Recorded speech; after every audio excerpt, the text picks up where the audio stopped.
El viaje de Ícaro, de personas y organizaciones.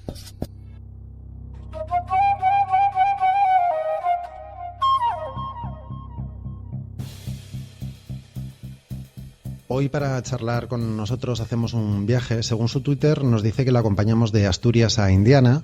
Según su LinkedIn dice que lleva casi año y medio ya allí como experiencia de profesora de español. Y según la revista Parte Magazine, en la que ha colaborado puntualmente, se describe de la siguiente manera: licenciada en Filología Hispánica, profesora de secundaria, lectora voraz, amante de la vaga y amena literatura, detesta las frases hechas, salvo una: estar en Bavia. Rosa Moriano, bienvenida al viaje de Ícaro. Muchas gracias, Santi. Oye, según los políticos españoles, eres una de tantas personas que se encuentra ahora mismo en un proceso de movilidad exterior. ¿Qué te motivó a comenzar esta experiencia en Estados Unidos?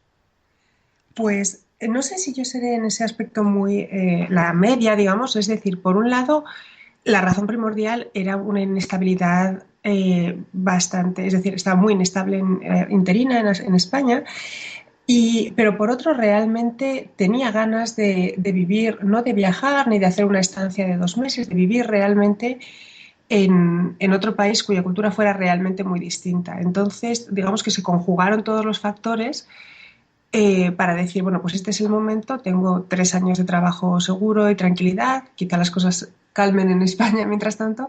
Y también eso, es decir, no, yo no me marché tampoco con la angustia con la que se está yendo alguna gente, que me parece terrible. Vamos, quiero decir que ojalá no tuvieran que verse en esa situación, porque también había una parte de reto personal y de algo que me hacía ilusión desde hacía tiempo. Claro. Eso desde luego resta el peso del drama de la migración, ¿no? Cuando uno tiene que partir sin quererlo definitivamente. Si hay algo que te motiva también en la experiencia, pues desde luego es de otra manera, ¿verdad? Ujú. Claro. ¿De qué manera se beneficiará la educación española de tu experiencia una vez que vuelvas a España? Pues bueno, siempre y cuando me dejen, como dice el bolero, si nos dejan, es decir, si tengo posibilidades de volver a ser profesor allí, es una de las cosas, me encanta que me preguntes eso porque es una de las cosas que más me gusta de estar aquí. No es, la educación no es mejor ni es peor, la educación secundaria, pero sí que es bastante distinta. Y entonces hay ciertas cosas que estoy aprendiendo de aquí que pienso, ¿cómo no se nos ocurrió, o a mí, vamos, a título personal, cómo no se me ocurrió antes poner esto en práctica o utilizar este sistema? Entonces es muy diferente y hay ciertas cosas que no me llevaría de vuelta a casa ni loca, es decir, hay cosas que creo que España hacemos mucho mejor y hay otras que realmente, sin broma, o sea, tengo unas notas con cosas que yo implantaría o intentaría Ujú. de vuelta a España para mi práctica personal e incluso un poco más ambicioso, pues como dentro de un instituto, quizá algunos programas, Oye, ¿cómo fue la acogida? pues muy buena, realmente. De nuevo, no sé si es la media, si es... Ten en cuenta, yo venía a un pueblecito muy pequeño de Indiana, el Midwest es per se, es una zona, es decir, tienen ser acogedores con el de fuera, etc. Ujú. Y a su vez yo venía a un pueblecito muy pequeño con el aura, digamos, aunque suene estúpido, de venir de Europa. Es decir, tienen bastante, hay profesores de español de Centroamérica y Sudamérica que son fabulosos, que a mí de hecho me parece un prejuicio totalmente estúpido. Decir, bueno, pero tú hablas el español de España, que es el que queremos. Es un prejuicio estúpido Ujú. contra el español de América, que es tan válido y tan hablado como, bueno, más hablado, por no Más decirlo hablado, de claro. hecho, ¿no? Pero entonces había esa cierta aura de vienes de Europa, aquí un regalo para las familias que se lo pueden permitir a sus hijos cuando acaban el instituto es un viaje a Europa, por ejemplo, no dejan de ser las raíces, lo consideran más classy, digamos. Entonces, digamos que venir de Europa y además a un sitio pequeño, es que realmente mi acogida, o sea, fue, todo el mundo me lo hizo fácil, todo. Y cuando digo todo, me Ujú. refiero a necesitaba, porque aquí no hay transporte público y yo tardé un mes en tener un coche, alguien que me llevase a Indianápolis a solucionar papeleo, me llevaban, me traían, el apartamento realmente es muy bueno, no tuve que buscar, la gente se esforzó en planes de aquí, pero que me encanta porque estoy aquí y quiero formar parte de Ujú. esto el tiempo que esté aquí, pues me invitan a cenar a sus casas con sus familias o a cocinar a lo mejor un día ahora que viene el invierno. Entonces yo no sé si a lo mejor la acogida en una ciudad donde lógicamente la gente se conoce menos hubiera sido igual. Aquí, vamos, si alguna vez me quejas de la gente de aquí, me medicáis, porque quiere decir que es impecable, de verdad. O sea, es a título personal y profesional, es que no me puedo quejar, que va, sería imbécil si lo hiciera. ¿Nos describes brevemente una especie de bodegón que te encontraste en, no sé si en tu aula, en tu colegio, cuando llegaste y que era la bienvenida, haciendo alusión a tus raíces culturales? Sí, eso fue muy gracioso porque, claro, es que es otra de las cosas. Aquí estoy aprendiendo, aparte sobre todo sobre el español y sobre el español como idioma y la cultura hispana. Claro, nosotros estamos tan centrados, Santi, estamos en España y el español distingue la S y la Z y todo eso. Y de repente Ujú. llegas aquí y te das cuenta de que dices, a ver, es que somos 20 millones de hablantes de un idioma de unos 500 millones los que hacemos eso. Y mi bodegón de bienvenida incluía, que me hizo muchísima gracia, por supuesto no dije nada, un sombrero mexicano, un vestido peruano, ¿cómo se llama? Una piñata de un burrito. Entonces, claro, y si lo piensas, tiene toda la razón de ser. Es decir, para ellos Todo. es Centroamérica y Sudamérica y sobre todo realmente México, que es de donde reciben más inmigración y lo que ha hecho que ciertos estados sean totalmente bilingües. Y de hecho a veces se lo digo de broma cuando a lo mejor me dicen, porque tú te gustan mucho los burritos o los tacos, o alguien para ser amable conmigo a lo mejor me dice, ay, pues a mí me encanta la comida mexicana. Yo les digo a Ujú. veces de broma cuando son mayores, no a mis alumnos, lógicamente, ¿no? Pero digo, es que realmente son vuestros vecinos, ¿no? Para mí están en otro continente. Y digo, yo es como si cuando alguien te oye hablar inglés en España te dice, eres americano, hablas inglés, adoro Londres. Y tú dirás, ah, pues qué Claro, bien, pero a mí me queda muy lejos. Pues es un poco claro. parecido.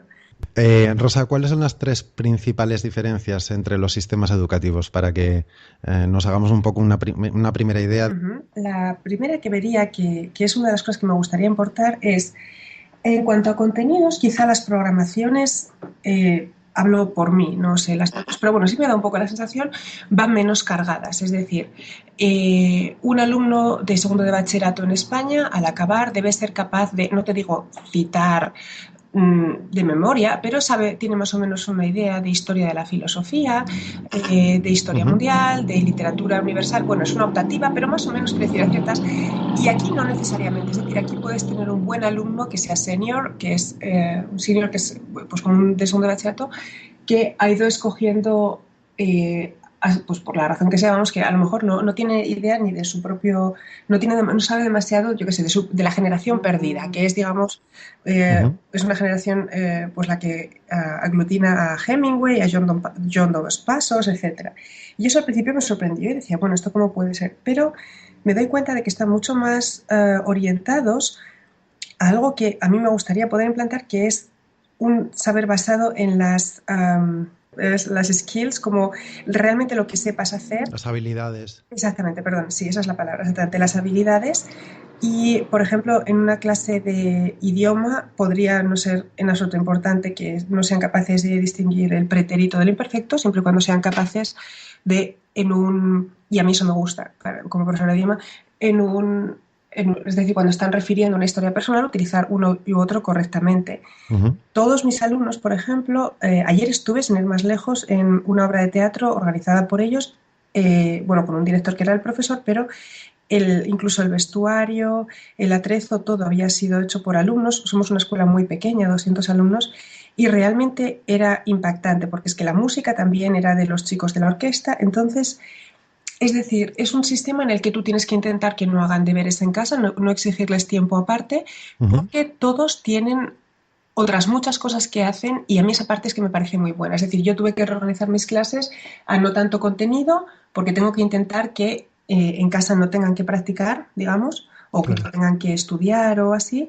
pero no es porque se tiren a ver la televisión, es que luego resulta que cuando los empiezas a conocer y hablas más con ellos, pues uno eso está en la orquesta y otra está en los jóvenes del ballet de Cincinnati y muchos de ellos tienen trabajos, que es otra cosa que en España no ocurre. Es decir, parece que si trabajas a los 16 es que te echaron a trabajar porque hacía falta para comer. Aquí la mayoría, Ujú.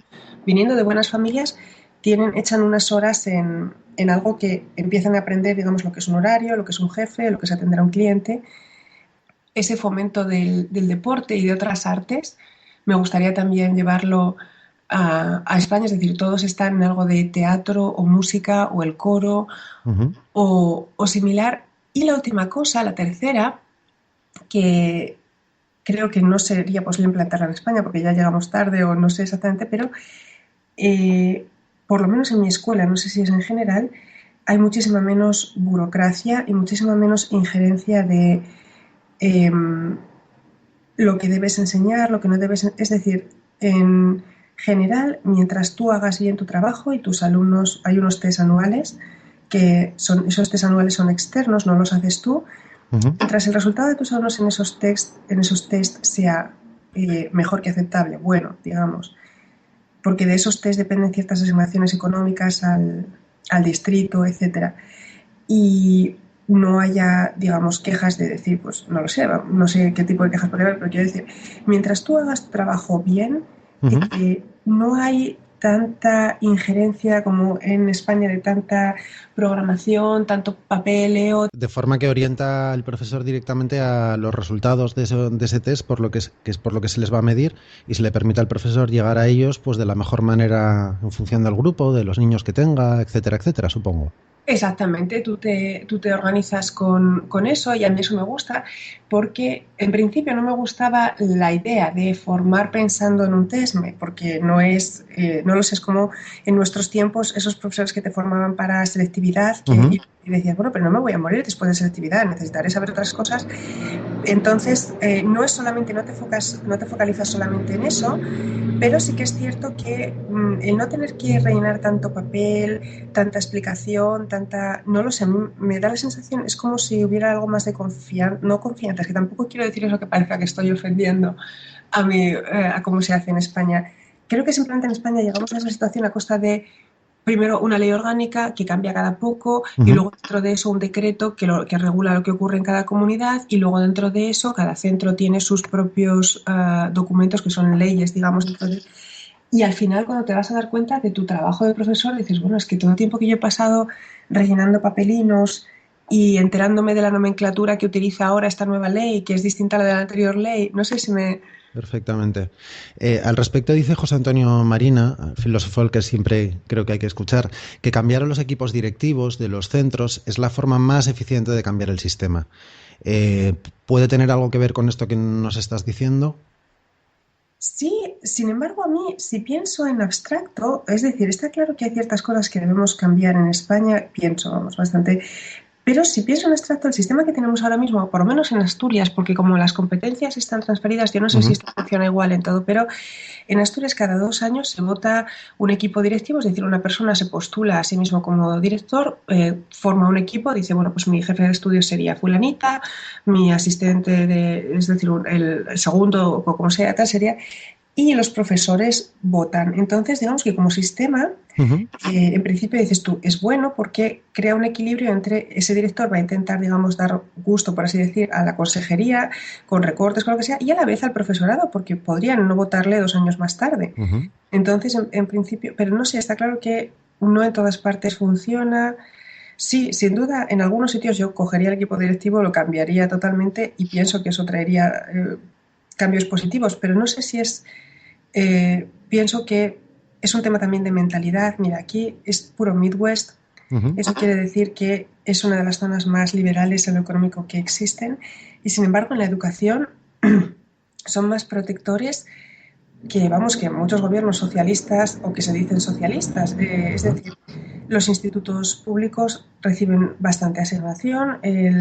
Un profesor, no existe la figura del funcionario en el profesor, pero sí que existe una cosa que se llaman los tenure, que consiste en que cuando llevas 10 años trabajando en un mismo centro, pasas a ser como funcionario. Es decir, para que alguien rescinda tu contrato ya tiene que ser que hayas hecho algo contra la ley, ¿no? Ajá. Entonces, quiero decir, son muy, en ese aspecto, hacen una gran inversión en educación. Todos mis alumnos, por ejemplo, tienen un iPad proporcionado por el colegio, del que ellos son responsables y tienen que pagarlo en el caso de que al final del curso no esté en buenas condiciones. Pero yo tengo, vamos, lo que tengo en mi aula no lo había visto junto nunca en institutos. Y no lo sé, porque en España luego se gasta, es que no lo sé, Santi, temo que en esto no te puedo dar. En España se gasta en educación